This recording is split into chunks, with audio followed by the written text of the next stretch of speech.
যমরাজার কাছ থেকে তাকে ফেরত এনেছিল, আরে নাই বাবা? হ্যাঁ, যমরাজার কাছ থেকে ফেরত এনেছি। তাহলে আমি তোমাকে কত ভালোবেসেছি। আর একটা মেয়ে ছেলে যদি হসপিটালে শরীর খারাপ হয়ে পড়ে থাকে, এ মনে মনে ভাববে বউ মরা যা পাঁচির পড়া তাই, নাকি বলছেন? হ্যাঁ, কিন্তু আগেকার দিনে হয়েছে, এখনকার দিনে আর হবে না। কেন জানো? যাদের বউ মরে গেছে তারা বউ পাবে না, বুঝতে পেরেছ? তাদের দ্বারাই আর জুটবে না। ওই মায়াপুরে গিয়ে মাতাজি নিয়ে আসতে হবে, বুঝতে পেরেছেন? একটা গান আপনারা শুনেছেন? এইরকম একটা বাবাজি কই রে পালিয়েছে নাকি এখন আসে না। কি বলবো মাস্টার, এইরকম আমার এই ঘরের স্বামী এখন গ্রামের লোকে বলছে, দাদু ঠাকুমা যখন মরে গেল একটা বিয়ে করো। তা বলে বিয়ে কোথা করবো রে, এখন তার আয় বড় মেয়ে পাওয়া যাবে না। বলছে তাহলে মাতাজি আনো গা, মায়াপুর চলে যাও। দিয়ে মায়াপুর থেকে মনে করুন চলে গিয়েছে। আর মায়াপুরে জানেন আপনারা ওই ইস্কন মঠের মন্দিরে সব মাতাজি গেলেই তো আর পাওয়া যাবে না, কিছুদিন অপেক্ষা করতে হবে। এ করিয়েছে কি, এইবার ধরুন আর গ্রামে 4-5টা মাতাজিও আছে, তাদের একটু বয়স। আর এরা করেছে কি, এর সঙ্গে সঙ্গে একটুখানি মনে করুন এর বয়সটা কম, মাতাজি নিয়ে চলে এসেছে। এবার নগর নগরে ভিক্ষা করছে, নিতাই গৌর হরি বল। এই গয়েশপুরে ঢুকে পড়েছি, কমিটি দাদারা খুব ভালো ছেলে কোনো। বলে কি ব্যাপার এ পাড়ায় কেন? বলে অম্বিকা সুভাষিসের গান হবে বাবা, শুনতে এসেছি রে, একটা জায়গা দিবি? বলে বেশ, কোথা পাবো? তা সিঙ্গেল দিতে পারবো না, মেলা আমাদের লোক কুটুম আছে, প্রতিটা ঘর সব বুকিং হয়ে গিয়েছে। ওই আমবাগানে একটা মাঠের মাঝে কুঁড়ে আছে, ওইখানে চলুন। তা বাবাজি দেখছে আমার রাত কাটানো নিয়ে দরকার, ছেলেপুলি যখন বলছে ওই যাওয়াই ভালো। ও বাবাজি তখন একবার সুর করে চলে গিয়েছে। গিয়ে ছেলে কোনো একটা বাবাজিকে একটা কম্বল দিয়েছে। কোনো বাবাজি থাকলে আমার কথা রাগ করবেন না, সঙ্গে সঙ্গে কম্বল দিয়েছে। বাবাজি আগে গিয়েছে, ঢুকে পড়েছে। আর কিছুক্ষণ 2 ঘন্টা পরে আমার মতো একটা মাতাজি এসেছে, রাধে রাধে করতে করতে সেও চলে এসেছে। বলে আপনার আবার কি হইল? বলে বাবা আমি মেয়ে ছেলে মানুষ, এই দেখ খড়গ্রাম, কুলি, নগর, শেরপুর, পাতায়, তারপরে এসব দিয়ে আমি ভিক্ষা করতে গিয়েছিলাম। দিয়ে কাপাসডাঙ্গায় নেমেছি, সন্ধ্যে লেগে গিয়েছে, মেয়ে ছেলে মানুষ আর কোথাও যাবো, একটু জায়গা দেবো। শোনো, জায়গা আপনাকে স্পেশাল করে দিতে পারবো না, কিছুক্ষণ আগে বাবাজি এসেছে, ওইখানে ম্যানেজ করে থাকবেন তো থাকুন গা। মাতাজি দেখছে আমার রাত কাটানো নিয়ে দরকার, যদি ফাঁক পাই তাহলে ফাঁকে ঢুকে পড়বো নাকি, ছেলে না। আর যখন জায়গা দিয়েছে তাহলে আর আমি ছাড়ছি না। বাবাজি আগে গিয়ে দখল করেছে কম্বলটা, মাতাজি 2 ঘন্টা পরে গিয়েছে। মোটামুটি ধরুন আমাদের 4:30 কবি আরম্ভ হয়েছে, এখন প্রায় 9:30 পৌনে 10টা প্রায় বাইরে চলবে। এবার এতখানি রাত হয়েছে, ওই বাবাজি ওই কোণে আছে আর মাতাজি এই কোণে আছে, সন্ধ্যাবেলা ঢুকিয়ে দিয়েছে ঘরের মাঝখানে। এবার কেউ কাউকে যদি কোনো বসে থাকে, কথা না বলে বাবা, তাহলে কেমন হবে? ভেতরটা 1.5 টাকা 5 থেকে করছি, এও বলছে না ও বলছে না। তা বাবাজি দেখছে কথা তো বলাইতেই হবে, না হলে তো রাত কাটবে না। তখন বাবাজি ওই কোনা ঝোলার থেকে ওই করতাল দুটো বের করে মনের সুখে গান ধরিয়েছে, সে নিজেই গাইছে। সে তখন কি বলছে জানে? ও কবে রাধা রানীর দয়া হবে রে, বলো জয় রাধে গোবিন্দ। কবে রাধা রানীর দয়া হবে রে, বলো জয় রাধে গোবিন্দ। এতক্ষণ পুরাণের কথা বলছিলাম, তত্ত্ব কথা বলছিলাম, তখন হাসি বেরোয়েছিল না। আর এইবার যেই দেখছি লোপা সব, তখন হাসি দেখুন আমার মাইয়েদের। এ দেখছে বাবা রে, মাতাজি দেখছে সবার মাঝে কথা পড়ে, যার কথা তার গায়েই বাজে নাকি। তাহলে আমাকে কিন্তু বলছে আমি ছাড়া এখানে কেউ নাই, তাহলে সুভাষিস আর আমি ছাড়া কেউ নাই, তাহলে ও আমার স্বামী সেজেছে, আমরা সাজা।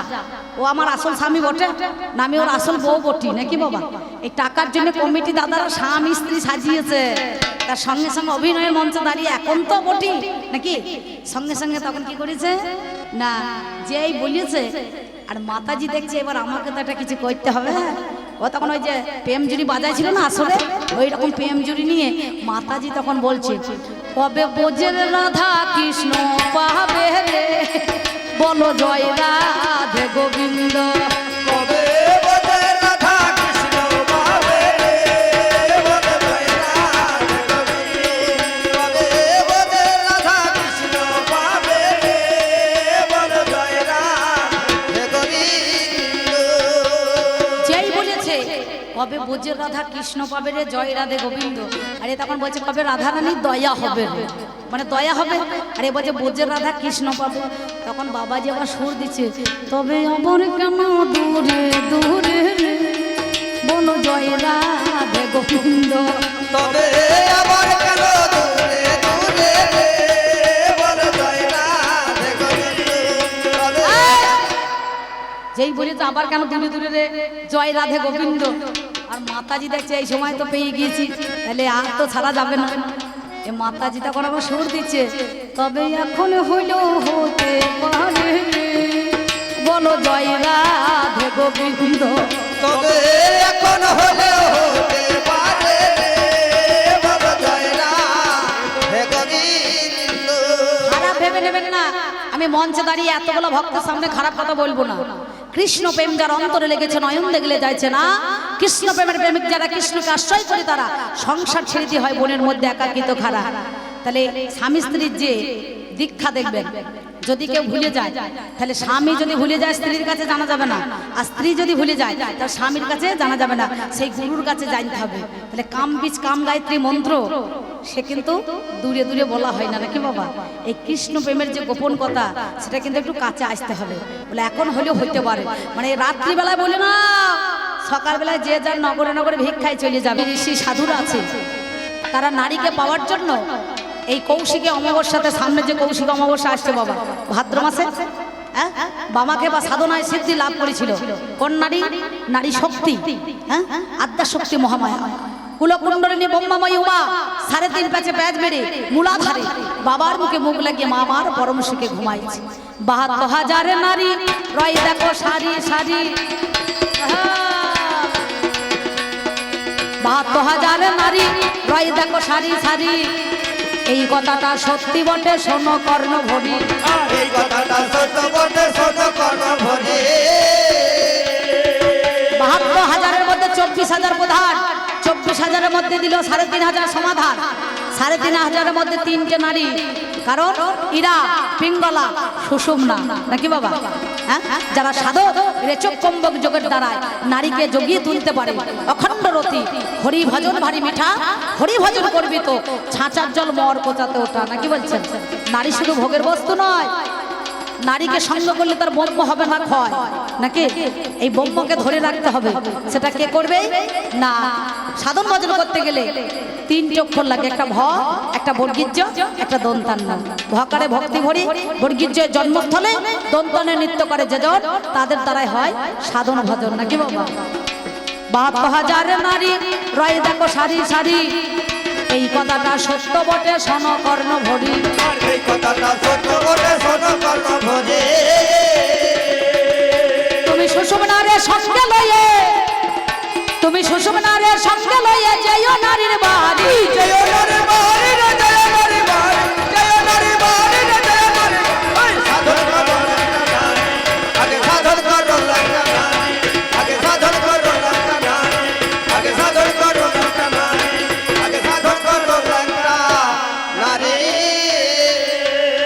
তাই বলি শোনো কথা তোমারে জানাই, আর একটা কথা বাবা আমি বলে যাই, তোমার কাছে বলি কথা শোনো গুণমণি, ওরে আমার পুরুষ রতন শুনে চলো তুমি।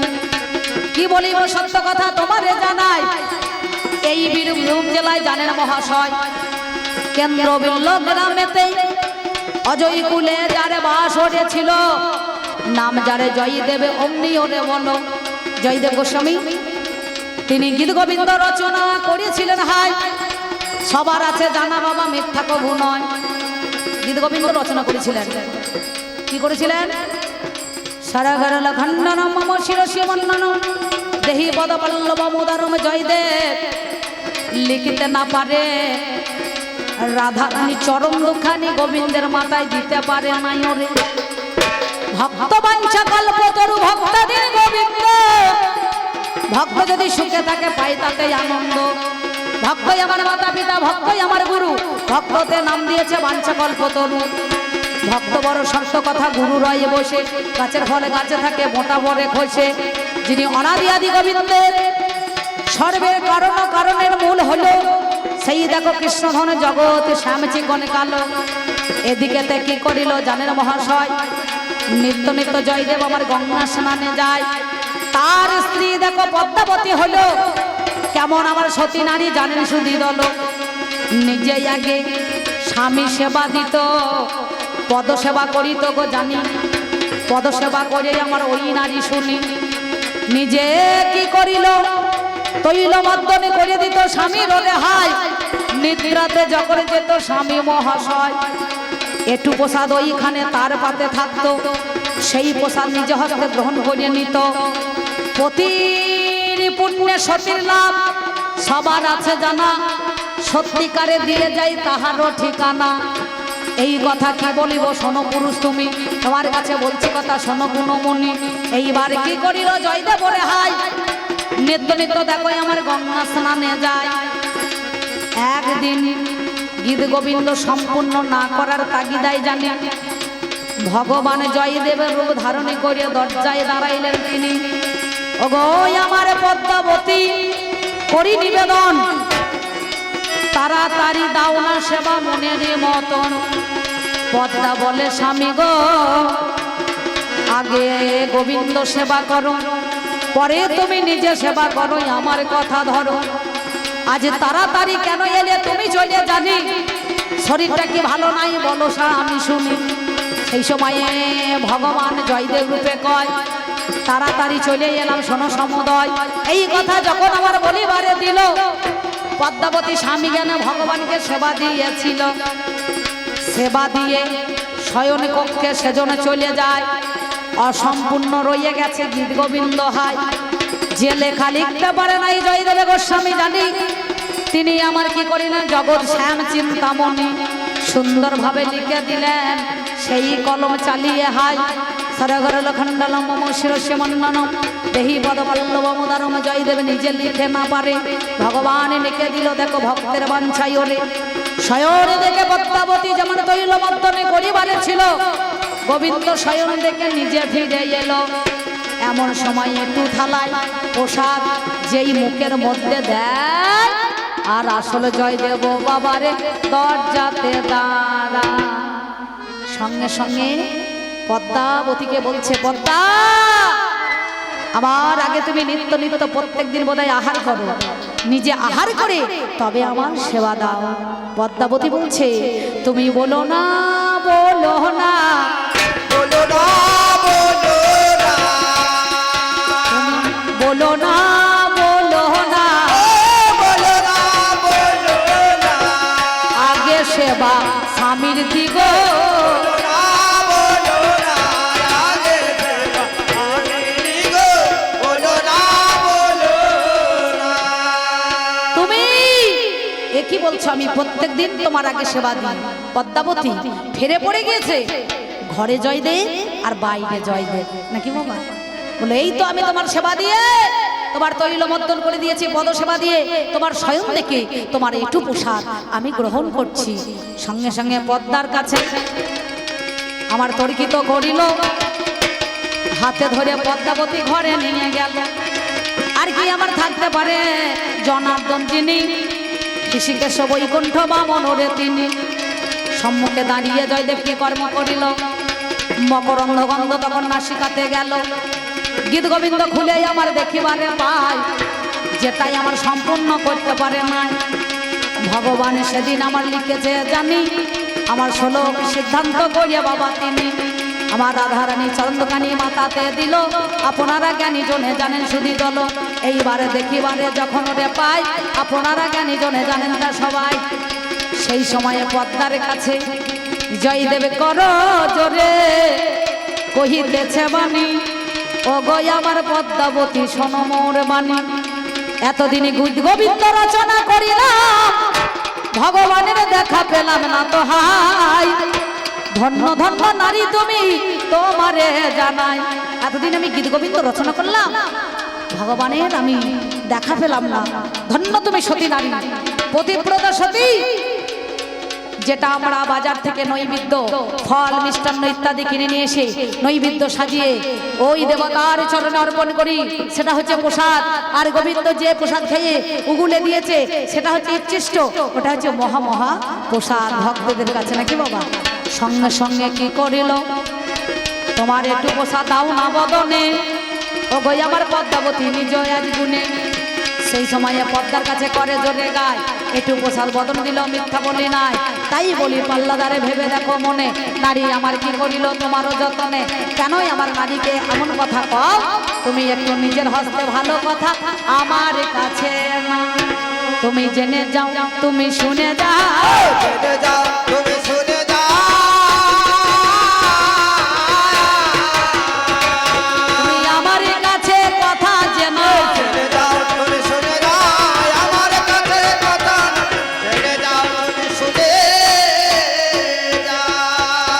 বলা যাবে না, আর দেখো বলা যাবে না, আর দেখো বলা যাবে না। আর দেখো বলা যাবে না, কৃষ্ণ প্রেমানন্দে একবার হরি হরি বলুন সবে। তো বলা যাবে না। বলছে না, যেমন বীচের মধ্যে বৃক্ষ থাকে চোখে না যায় দেখা, নামের মধ্যে আছেন আমি মহিন মূর্তি আঁকা। নাম ভজো নাম চিন্ত নাম করো সার, নামের মধ্যে আছেন আমি মহিমায় পার। নাকি বাবা? তাহলে রাধা কৃষ্ণ, আমি তোমাকে বললাম তুমি সেদিন আমি কেশরকুঞ্জ সাজাইতে বলেছিলে, তুমি সঙ্গে সঙ্গে বলছে রাধা রানীকে বলছে কেশরকুঞ্জ সাজা, আর এ কেশরকুঞ্জ সাজিয়েছে, আর এ তখন মাল অন্য জায়গায় চলে গিয়েছে। নাকি বলছেন? চন্দ্রাবলীর ঘরে ঢুকে পড়িয়েছে। চন্দ্রাবলীর ঘরে ঢুকে পড়েছে, শুধু কি চন্দ্রাবলীর ঘরে, এ বিরজার কাছে চলে গিয়েছে। বিরজার কাছে চলে গিয়েছে। ওই সুদামকে দ্বারের দাঁড়িয়ে রেখেছিল, সুদাম দাম বসুদাম ছিল না, সব দ্বারের দাঁড়িয়ে রেখেছে। আর রাধারানীকে বলছে আমি যাবো আর আসবো, তুমি থাকো। সঙ্গে সঙ্গে বিরজাকে কথা দিয়েছে, বিরজার কথা দিয়েছে। আর সেদিন ওই বিরজার ঘরে ঢুকে পড়েছে। নাকি বাবা? তা যখন রাধারানী জোর করিয়ে সুদামকে ধাক্কা মেরে দ্বারে চলে গেল, তখন দেখছে ও হয়েছে জল, আর এ হয়েছে মনে করুন একবারে মনে করুন কি বলুন তো সর্প। সর্প হয়ে ওই বিরজা জল হয়ে তার নদী হয়ে ও তখন সর্প হয়ে খেলা করছে। আর এ তখন চাল চেলে দিয়েছে, দেখছে একে তো ধরতে হবে। ও তখন মৌরিনী রূপ ধারণ করেছে। প্রথমে এক ঠোকর মেরেছে, একবার মাজা বেঁকে গিয়েছে, সঙ্গে সঙ্গে ঠোকর মেরে এক ফোঁটা রক্ত হয়েছে, তখন মানের জন্ম হয়েছে। মান দু ফোঁটা মেরেছে, তখন আবার রক্ত ঝরেছে, মাথুরের জন্ম হয়েছে। দেখবেন কীর্তনীয়ারা বেশি বেশি গায়, এই মঞ্চে মেলা কীর্তন হয় ভালো ভালো নামি দামি, মান না করলেও টেঙ্গে ছেঁচুড়ে মান করিয়ে দেবে। বুঝতে পারছেন? হ্যাঁ হ্যাঁ, কবিয়ালরা একটা কথা দুবার বলে ভালো লাগবে না। আর সঙ্গে সঙ্গে যদি কীর্তনীয়ারা 1 থেকে 10 মিনিট 15 মিনিট একটা কথা একইবারে বলে, তখন বলে ওরে বলি না বড় তালের গান ধরিয়েছে। নাকি বলে না? হ্যাঁ বলছে না, মাঝে মাঝে বলে না, নারীর এত মান ভালো নয়, ওরাই কিশোরী, ওরাই কিশোরী গো রাধে, ওরাই কিশোরী, নারীর এত মান ভালো নয়, ওরাই কিশোরী, নারীদের তো মান ভালো নয়, ওরাই কিশোরী। ওই মানের গোড়ায় কেউ যদি ছাই দেয়, তাহলে মান নাকি শুনেছি মোটা হয়। নাকি বাবা? হ্যাঁ, এই নিয়ে ছেঁচুড়ে মান করিয়ে দেবে। তাহলে সঙ্গে সঙ্গে সেদিন রাধারানীর মান অভিমান হয়েছিল। নাকি গো? বলে যমুনার জল দেখবো না, মাথার কেশ রাখবো না, কালো আঁখি মনি রাখবো না, নাকি কালো জিনিস আর দেখা ভালো নয়। নাকি সঙ্গে সঙ্গে জগৎগুরু শ্রীকৃষ্ণ, কৃষ্ণের গুরু রায়, রায়ের গুরু খুঁজলে পরে মেলা বড় দায়। সঙ্গে সঙ্গে দেখলো, তখন রাধারানীকে বলছে রাধারানী তুমি যখন আমাকে ধরে ফেলালে, আমি যুগে যুগে তোমার ওর মহুর পুচ্ছ পাখা আমি মস্তকেতে ধারণ করিলাম, মস্তকেতে ধারণ করিলাম, আমি মস্তকেতে ধারণ করিলাম, মস্তকেতে ধারণ করিলাম, আমি রাধে তোমায় সোনা বলিলাম। মস্তকেতে ধারণ করিলাম। এই জন্য বলেছিলাম, তুমি বলেছিলে শ্রী রাধার প্রেমঋণ নিষেধ হবে সেদিন, নবদ্বীপে যেদিন গৌর হবে না হরি। তাহলে সত্যি কি তুমি গৌরাঙ্গ মহাপ্রভু হয়ে, তুমি গৌর হরি হয়ে তোমার নবদ্বীপের সেই ঋণটাকে তুমি পরিশোধ করতে পেরেছো? হ্যাঁ, যদি পরিশোধ করতে পারতে তাহলে তো ভালো হতো, জীবন ধন্য হতো। সেদিন তুমি আমাকে বলেছিলে বিষ্ণুপ্রিয়া গো আমি চলে যাই, তুমি থাকো ঘুম ঘরে, জড়াইয়া বাহু ডোরে, জাগিয়া দেখিবে নিমায় না। বিষ্ণুপ্রিয়া গো আমি চলে যাই, তুমি থাকো ঘরে, চড়াইয়া বাহু ডোরে, জাগিয়া দেখিবে নিমায় না। আমি বলেছিলাম আমি যদি আমার এই গৌর হরিকে না পাই, তুমি তোমার কৃষ্ণকে পাবে না। আমি বললাম বোঝের কোকিল বোঝে ফিরে যাও, নাকি বলছেন? হ্যাঁ, তাহলে তুমি কি বলেছিলে আমি সেদিন সন্ন্যাস নেওয়ার যতক্ষণ না অনুমতি না দিয়েছি এই গৌরহরি সন্ন্যাস নিতে পারে নাই বাবা, নাকি? সন্ন্যাস মানে কি? সমর নাশ। এই সমরকে নাশ করার নামই হচ্ছে সন্ন্যাস, নাকি বলছেন? তাই না? তিনি বলেছেন বিষ্ণুপ্রিয়া গো তুমি থাকো ঘুমো ঘরে, আমি চলে যাই জড়াইয়া বাহু ডোরে, নাকি বাবা? সেদিন তুমি বলেছিলা, আমি বলেছি। কেন কেন বললে সেদিন? তুমি কি বলেছিলে মনে করো? একবার ভেবে দেখেছো? তুমি কাঁদবে ঘরে বসে, আমি কাঁদবো দেশে দেশে। আর তুমি কাঁদবে ঘরে বসে, আমি কাঁদবো দেশে দেশে।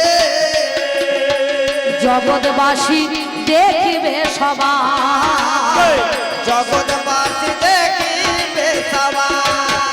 তুমি বলেছিলে আমি কাঁধে নেব ভিক্ষার ঝুলি, মাথায় বাঁধবো নামা বলি। আর কাঁধে নেব ভিক্ষার ঝুলি, মাথায় বাঁধবো নামা বলি। ওরে কাঁধে নেব ভিক্ষার ঝুলি, মাথায় বাঁধবো নামা বলি। আর কাঁধে নেব ভিক্ষার ঝুলি, মাথায় বাঁধবো নামা বলি। আমি মাগবো সবার পদধূলি, ওই দেখ মাগবো সবার পদধূলি নগরেতে গিয়া। বিষ্ণুপ্রিয়া গো, আমি চলে যাই, তুমি থাকো ঘুমো ঘরে, চড়াইয়া বাহু ডোরে, জাগিয়া দেখিবে কি মায়না। আমাকে গৌরহরি বলছে বিষ্ণুপ্রিয়া, বড় বড় দাঁত হবে পুরুষ হাতি, এই যে সৌন্দর্য সাজিয়ে দেওয়া হয়েছে এ মেয়ে ছেলেতে কোনোদিন পাবে? ওরা পাবে না, ওরা পাবে না, ওরা পাবে না, ওরা পাবে না।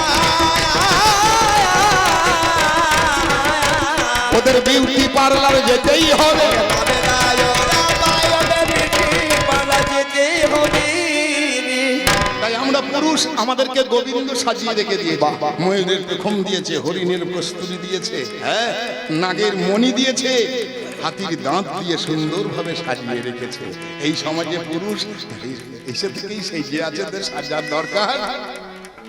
কারণ মেয়ে ছেলেকে দেয় নাই, দিলে ওরা রাখতে পারতো না। ও যত ধন দেবে ওরা রাখতে পারবে না, নষ্ট করে ফেলবে। সেই কারণে গোবিন্দদেরকে এই অমূল্য সম্পদগুলো গোবিন্দ নারীদেরকে দেন না। বেশি অহংকার করো না গো। তুমি শোনো আমার বাণী, কিছু নতুন কথা আসলে মাঝে করি জানাই, যে কথা বলে গেলাম মিলিয়ে দেখবেন সবকটা নতুন কথা। এর আগে শুনেছেন কেউ? ভাবেন, কিন্তু ভেবে দেখুন এগুলো সব পুরুষের আছে, নারীর নাই। ওরে 9 মাসে 10 দিন,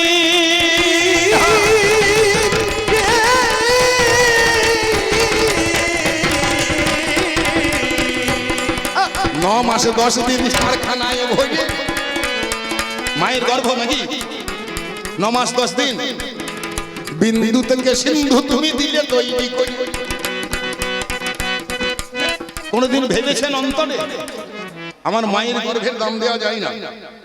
মায়ের গর্ভে 9 মাস 10 দিন বিন্দু থেকে সিন্ধু তৈরি করলো, নাকি?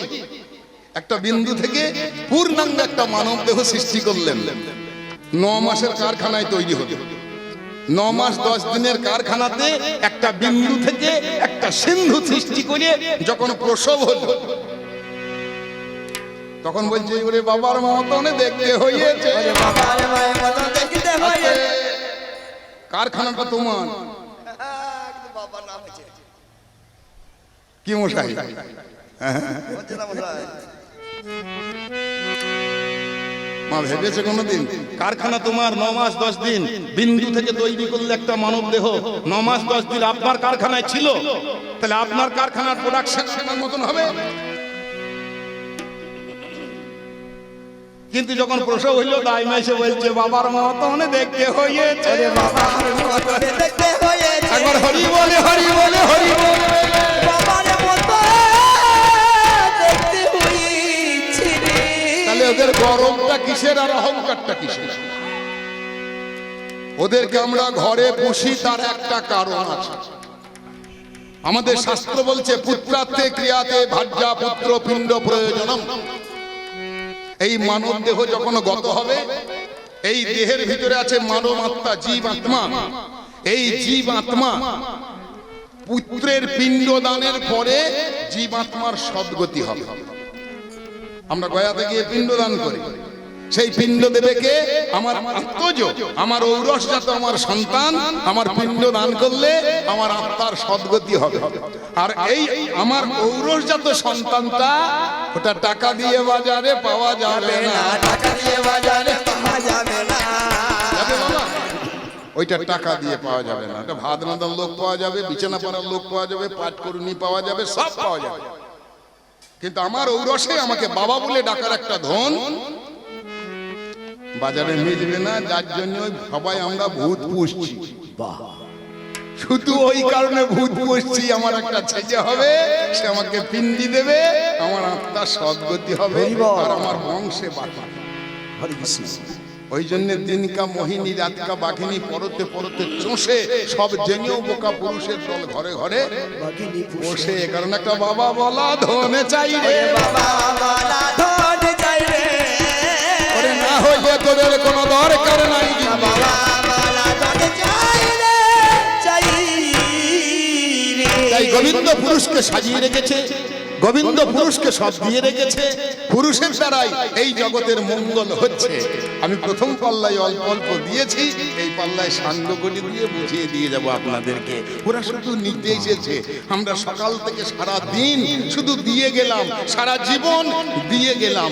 একটা মেয়ে তার মায়ের শাড়ি পরে, কোথাও দেখবেন না একটা ছেলে তার বাবার জামা পরছে। কেন বলুন তো? কারণ মেয়েটার মায়ের আলমারি ভর্তি শাড়ি থাকতে পারে, কিন্তু সেই ছেলেটার বাবার একটা কি দুটোর বেশি জামা প্যান্ট না। সকাল থেকে সন্ধ্যা পর্যন্ত পরিশ্রম করছে সংসারের জন্য। কিসের জন্য? যখন ওভার টাইম করে বাড়ি আসবো, বাড়ি এসে শুধু ছেলে আর বউর মুখে একটু হাসি দেখবে, গিন্নির মুখে আর ছেলের মুখে একটু হাসি দেখবো বলে সকাল থেকে সন্ধ্যা পর্যন্ত কেউ আবার ওভার টাইম করছে, জীবন পাত করে দিচ্ছে, নিজের পায়ের জুতোটা হাজার সেলাই, আর বউকে বিউটি পার্লারে যাওয়ার জন্য টাকা দিচ্ছে। কেন না? তার মুখে একটু হাসি দেখবো বলে। তুমি 9 মাস 10 দিন ধরে, তারপরে যখন ছেড়ে দিলে 25 বছর পর্যন্ত একটা বাবা তিল তিল তিল তিল তিল তিল করে দায়িত্ব নিয়ে তার সন্তানকে তৈরি করছে। মা তুমি সন্তানকে নিয়ে থাকো কোলে, ছেলে জিজ্ঞাসা করছে বাবা মা আমাকে কোলে নেয়, তুমি আমাকে কাঁধে নাও কেন? বাবা বলছে তোর মা তোকে ততটাই দেখতে দেয় সামনে, তোর মা যতটা দেখেছে তার থেকে কম। মায়ের চোখ উপরে আছে, তোর আছে নিচে। আর আমি পিতা, আমি বাবা, আমি তোকে কাঁধে নিয়েছি, আমি তোকে ততটা দেখাতে চাই, আমি যতটা দেখেছি তুই যেন তার থেকে আরো বেশি দেখতে পাস বাবা। হরি বল। কি বাবা ঠিক বলছি না ভুল বলছি? আজকে আমাকে বলেছে বাস্তবের উপরে দাঁড়িয়ে গান করতে হবে। দেখুন বাস্তব জগতে নারী আর পুরুষ, আমরাই নারীকে সম্মান দিয়েছি। মায়ের এক মোটা দুধের ঋণ শোধ হবে না কোনোদিন। এই গান পুরুষই বেঁধেছে, পুরুষই গেয়েছে, মায়েদের সম্মান দিয়েছেন। স্বয়ং গোবিন্দ পর্যন্ত সারগরল খন্ডলম মম শিরসি মণ্ডলম দেহি পদবল্লভম দাম। তোমাদেরকে সম্মান দেওয়ার জন্য তোমাদের চরণ স্বয়ং গোবিন্দ পর্যন্ত মাথায় ধরেছে। গোবিন্দ পর্যন্ত মাথায় ধরেছে। একবারে হরি বল হরি বল হরি বল। গোবিন্দ পর্যন্ত মাথায় ধরেছি। সব কিছু দিয়ে নিঃশেষ হয়েছি, মন পাই না। বাবার বাড়ি থেকে এক গাদা ফুটো করে আমার বাড়ি এলে আমি সমস্ত ফুটোই ফুটোই সোনা ভরিয়ে দিলাম। কানে 5টা 6টা ফুটো, নাকে ফুটো, কত ফুটো, তোমার যত ফুটো সব ফুটোই ফুটোই আমি সোনা ভরিয়ে দিলাম গিন্নি।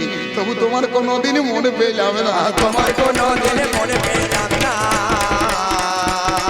আহা করছি দেখো ভাবের আলোচনা, তোমার কোনোদিন মনে পেলাম না। কাকা এ গান পাকা রসের গান। যে বোঝার সে বুঝবে, যে না বোঝার সে বুঝবে না। তাই গৌরী বল কলা ছাড়িয়ে তো বেচবো না।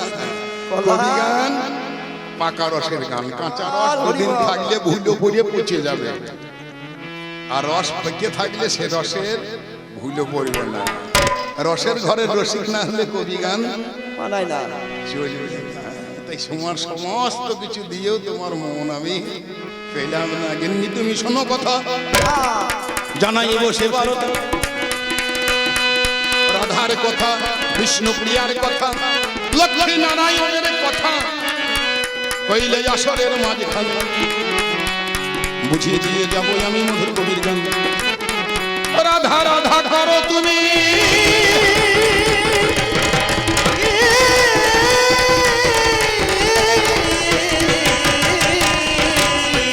ওগো রাধা রাধা করো তুমি, রাধাকে জানো না। যারা রাধাকে চেনে না হরি নামে তাদের মুখে তো মানায় না। আচ্ছা রাধা কি একটা নারী নাকি? আস্তে, রাধা কি একটা নারী নাকি? রাধা যদি একটা নারী হতো মা, ভগবান শ্রীকৃষ্ণ দাপর যুগে সব থেকে ভালোবাসতো রাধাকে নাকি? আর বিয়ে করলো কতগুলো? কৃষ্ণ দাপর যুগে বিয়ে করলেন 16,108টা।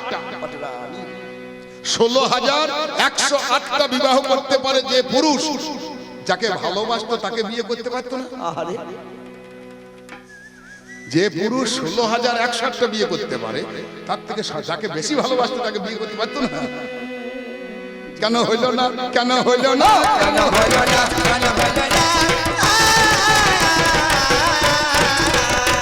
একটু শাস্ত্র তত্ত্ব জানতে হবে। হলো না কেন হলো না?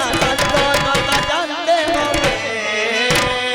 রাধা কৃষ্ণ এক আত্মা, রাধা কৃষ্ণ এক আত্মা, দুই দেহ ধরি, অনন্যে বিলাসে রস আস্বাদন করি।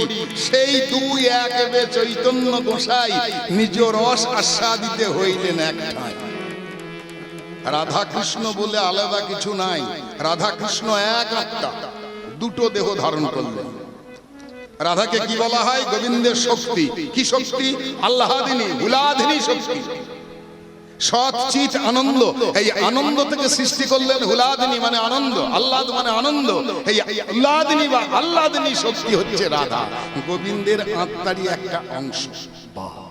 গোবিন্দের স্বয়ং গোবিন্দের একটা অংশ হচ্ছে রাধা। তিনি রাধা সৃষ্টি করলেন।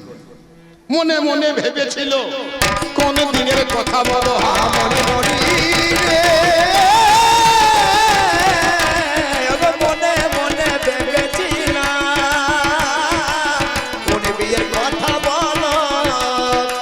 আজি আসরে মাঝে সেই তত্ত্ব গাই হে,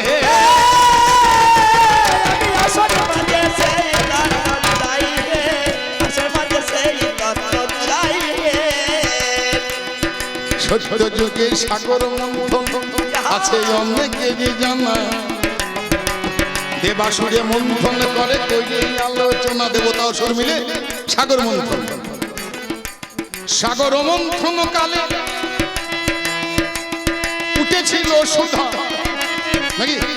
সাগর মন্থন করে সুধা উঠেছিল। শুধু সুধা নয়, শুধু সুধা উঠেছিল সর্বশেষ, গোটা 14 বস্তু উঠেছিল। পাল্লাদার বলে গেল না, একটা পারিজাতের মালা ইন্দ্রের গলায় দিয়েছিল, দিয়ে লক্ষ্মী পাতালে চলে গেল। লক্ষ্মীকে তোলার জন্য সাগর মন্থন হলো। সাগর মন্থন থেকেই তো পারিজাত উঠেছে, তার আগে পারিজাত ছিল না। 14টা বস্তু। প্রথমে হলে কালকূট, প্রথমেই বিষ,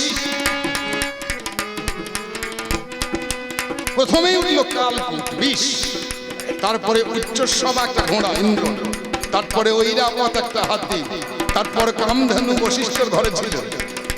উচ্চস্ববা, ঐরাবত, কামধেনু, কল্পবৃক্ষ যেটা স্বর্গে আছে, আর পারিজাত বাবা উঠে জানি যায়। তারপরে বারুণী এসেছে ধরায়। বারুণী মানে মদ। যে মন্থনে অমৃত ওঠে সেই মন্থনেই মদ ওঠে, সেই মন্থনেই বিষ ওঠে। বিষ খাবে কে? নামে জানে ভোলানাথ, কণ্ঠেতে ধরিল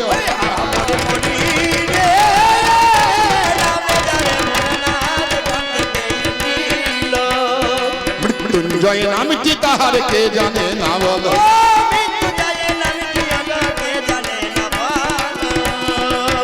ঘরে ঘরে সাগর মন্থন হয় বাবা, দেবতা অসুর মিলে ঘরে ঘরে সাগর মন্থন হয়। সাগর মন্থনে প্রথমেই বিষ ওঠে, আর আমাদের মতন বেশিরভাগ অসুর ওই প্রথমেই বিষ খেয়ে নিতাই নিতাই গৌর হরি বল। হরি বল, হরি বল, সুন্দর কথা।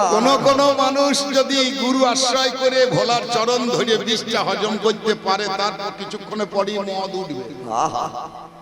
এই মদ খেয়ে যদি মাতাল হয়ে যাও তাহলে তোমার সামাল থাকবে না। মাল কোঠার মাল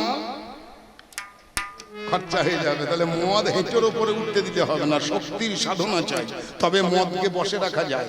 সোমধারা খরেদ যতু ব্রহ্মানন্দাদ বরাননে বিদ্যানন্দ ময়স্তং যা স্বভাবে মধ্য সাধন। হরি বল, হরি বল। যারা দেখেছেন মদ তোলা, শুনুন কথার ধারা, আলোচনা করিয়ে যাব দিয়ে গানের ধারা। যারা মদ তোলা দেখেছেন সুরি বাড়িতে দেখবেন তিনটি হাঁড়ি থাকে, তিনখানা হাঁড়িতে মদ তোলা হয়। অনেকে দেখেছেন, এখানে বলতে হবে না, মানে ওটা একটু লজ্জাকর বিষয়, তো অনেকেই দেখেছেন মদ তোলা।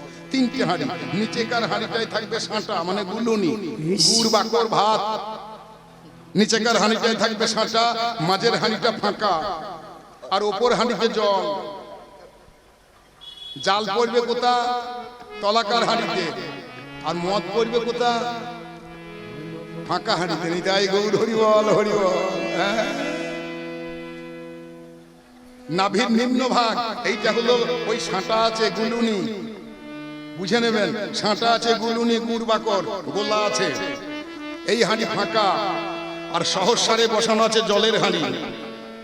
জাল পড়বে মূলাধারে, আর ঘাম ধরবে সহস্রা।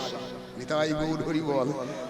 হ্যাঁ, কবি গান নয় রে সস্তা, এখানে হিসাব লাগে বস্তা বস্তা। লিঙ্গ আর গর্ধের মাঝখানে হচ্ছে মূলাধার, জাল পড়বে সেই মূলাধারে। নিচেকার হাঁড়িতে দেখুন জাল পড়ছে, আর ফাঁকা হাঁড়িতে মদ পড়ছে। ওপর হাঁড়ি ঘামছে, টুস টুস করে ফাঁকা হাঁড়িতে পড়ছে। ভালো যে কারিগর, সে নল দিয়ে চুর চুর চুর চুর করে নামিয়ে বোতলে ভরছে। তাই জাল পড়বে মূলাধারে, ঘাম ধরবে সহস্রারে। সেই ঘাম যখন বিন্দুরূপে ব্রহ্ম তালুতে ধরবে, খিচুড়ি মুদ্রার সহযোগে সাপ যেমন শীত ঘুমে চলে যায়, 3 মাস কিছু খায় না, খিচুড়ি মুদ্রার সহযোগে ওই ব্রহ্মরন্ধ্রের ঘাম মধ্যরূপে যখন পান করবে জীব, তখন সে মদ খেলে মুখে গন্ধ থাকবে না, আর সে মদ খেলে রাস্তায় পাও।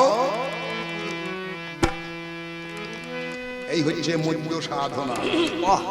তাহলে বারুণীর পরে বাবা উঠিবে বস্তু জানি।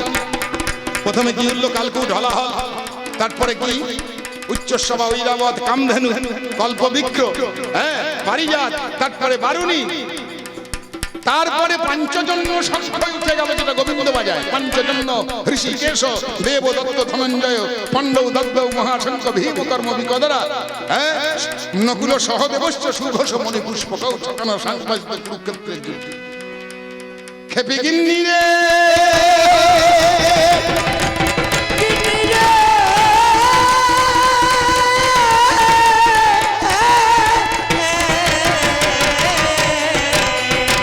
উঠিল পাঞ্চজন্য, উঠিল কস্তুমণি, উঠিল স্বর্গবেশ্যা রম্ভা, সেটাই আমরা জানি। তারপরে ধনন্দরী উদয় হয়ে গেল, অবশেষে সুধা ভাণ্ড মন্থনে উঠিল। শেষকালে উঠল সুধা, তখন দেবতায় অসুরে ঝগড়া লেগেছে। দেবতায় অসুরে ঝগড়া লেগেছে, সুধার ভাণ্ড ভাগ নিয়ে দেবতায় অসুরের ঝগড়া লেগেছে।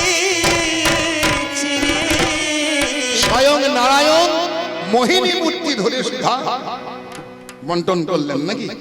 নারায়ণ মূর্তি ধারণ করলেন। কি মূর্তি? মোহিনী, নারী মূর্তি। বাহ! নারায়ণের সেই মোহিনী মূর্তি দর্শন করে কি দেবতা কি অসুর সবাই মনে মনে ভাবছে, আহা ওই রকম সুন্দরী যদি আমার ঘরে পায়। কি দেবতা কি অসুর, সবাই মোহিত হয়েছে মোহিনীকে দেখে। একমাত্র একটা দেবতা, সে মনে মনে ভাবছে, যদি ওই রকম একটা সুন্দরীকে আমার ঘরে আমি কন্যা রূপে পেতাম, তাহলে পিতা হয়ে লালন পালন করিতামই আমি। সবাই ভাবছে ওই মেয়েটাকে যদি ঘরের বউ করে পেতাম, কামনায় কামচরিতার্থ করতাম। আর একটা দেবতা মনে মনে ভাবছে যদি ওই মেয়েটাকে আমার ঘরের কন্যার মতন পেতাম, আমি বাবা হয়ে ওই রকম সুন্দরীকে লালন পালন করতাম। অন্তর্যামী গোবিন্দ শুনতেছেন মনে, ভাবিতেছেন গোবিন্দ হই আপনারই মন। ওই মোহিনী দেখে সবাই মোহিত হয়ে গেল, কিন্তু প্রাণ গোবিন্দ আমার মনে কোন মোহনায় আসিল, আমি তো মোহিত হতে পারলাম না। তাহলে এর থেকেও ভালো মূর্তি একটা সৃষ্টি করব, ভালো নারী। গোলক বৈকুণ্ঠে স্ফটিক স্তম্ভের উপরে গোবিন্দ নিজের দেহটা দেখলেন, দেখলেন আমার মতো সুন্দর তো এই জগতে কিছু নাই, আছে নাকি? গোবিন্দের মতো সুন্দর বিগ্রহ আর আছে? তাই আমার মতো সুন্দর বিগ্রহ আর কিছু কেউ নাই। কিন্তু আমি তো কালো, আমি যে নারীটা সৃষ্টি করব আমার মতো, কিন্তু তার রংটা আমার মতন কালো দেব না, তার রংটা দেব তপ্ত কাঞ্চন বর্ণা ভ্যাং। সোনা গলাইলে যেমন রং হয়, আগুনে তাতানো সোনার যে রং হয়, সেই সোনার মতন রং দেব। সে রং কোথা আছে? সেই রং আছে লক্ষ্মী দেবীর কাছে। লক্ষ্মীর কাছে সেই রঙে চেয়ে নিয়ে এলো, আর গোবিন্দ নিজের মূর্তির সঙ্গে সেই রংটা দিয়ে দিল। নাম যার রাধা পরজন্মে হবে। একটা দেবতা মনে মনে ভেবেছিলেন ওই নারীটাকে যদি আমার মেয়ের মতন পেতাম, সেটাকে নাম যার সূর্য দেবতা। দাপর যুগে লীলা করার জন্য গোবিন্দ ওই সূর্য দেবতাকে পাঠালেন কোথায়? বারসানা গ্রামে। নামে যার বৃষভানু সূর্য অংশে এলো।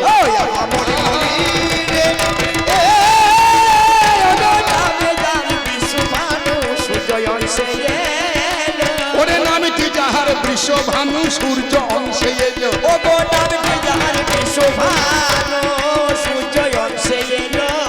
বারসানা গ্রামে যার জন্ম হইল,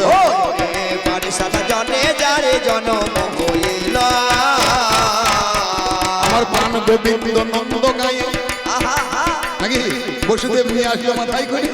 প্রাণ গোবিন্দ নন্দ গায়ে এলো নন্দ ঘরে, রাধার সঙ্গে শ্যামে লালা প্রেমের লীলা করে।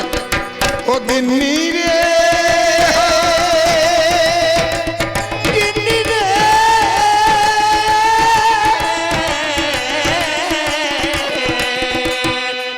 সেই গোবিন্দ তার নিজের দেহটাকেই রূপ দান করলেন। ঈশ্বর পরম কৃষ্ণ সচ্চিদানন্দ বিগ্রহ সচ্চিত আনন্দ, আনন্দ অংশ থেকে উলাদিনী শক্তি রাধারানীর সৃষ্টি করলেন। রাধা আলাদা কোনো নারী নয়। সেই নারীকে পাঠালেন কোথা? বারসানা গ্রামে।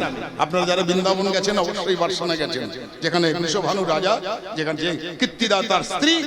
রাধারানীর লীলার কালে রাধারানীর মা হচ্ছে কীর্তিদা আর বাবা হচ্ছে বৃষভানু। সেখানে জন্মগ্রহণ করলেন রাধা।